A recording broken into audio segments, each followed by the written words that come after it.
LITFest may be canceled. The controversy's not over. Questions swirling around Little Rock City Hall as LITFest, a multi-day festival, was called off just days before it was set to begin.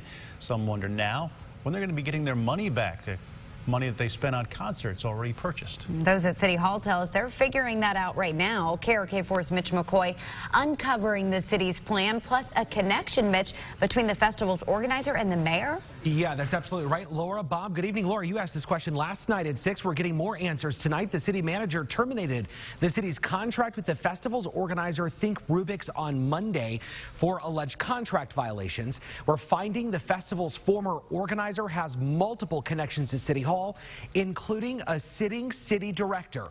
This is LITFest's scheduled headliner calls off her concert.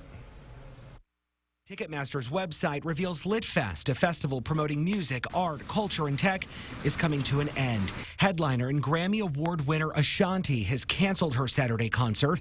Ticketmaster telling would-be goers no action is required to obtain a refund, something that should arrive in the next 30 days. We reached out to LITFest's now former organizer, Think Rubik's, to figure out how people or sponsors can get their money back. They pointed us to City Hall since they say it's a city event. The mayor's office says those details are still being worked out and should know more in the next few days. As those details are worked out, the Little Rock Tech Park confirms that managing principal of Think Rubik's, Tristan Wilkerson, was appointed to serve as a Little Rock Tech Park Authority board member by Mayor Frank Scott Jr. in 2020. It was earlier this week the Democrat Gazette reported the mayor's former chief of staff, Charles Blake, assisted in Think Rubik's bid tied to LITFest, contradicting the city's original statement that said Blake was not involved.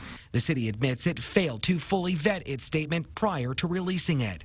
Federal court records reveal another city connection to Think Rubik's. Little Rock City Director Antoine Phillips represented Think Rubik's in a 2021 lawsuit against another company.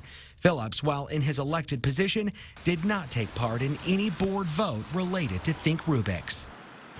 Wilkerson did not want to comment. However, the mayor's office says Wilkerson was appointed nearly 3 years ago to that tech park position because he'd be an asset to the tech park. We haven't heard back from Director Phillips. The mayor said yesterday Think Rubik's and the city did nothing wrong.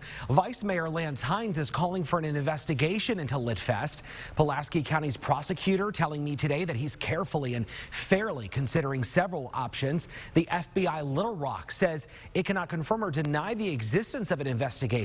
However, people are encouraged to contact the FBI if they have information on potential federal crimes. Back to you.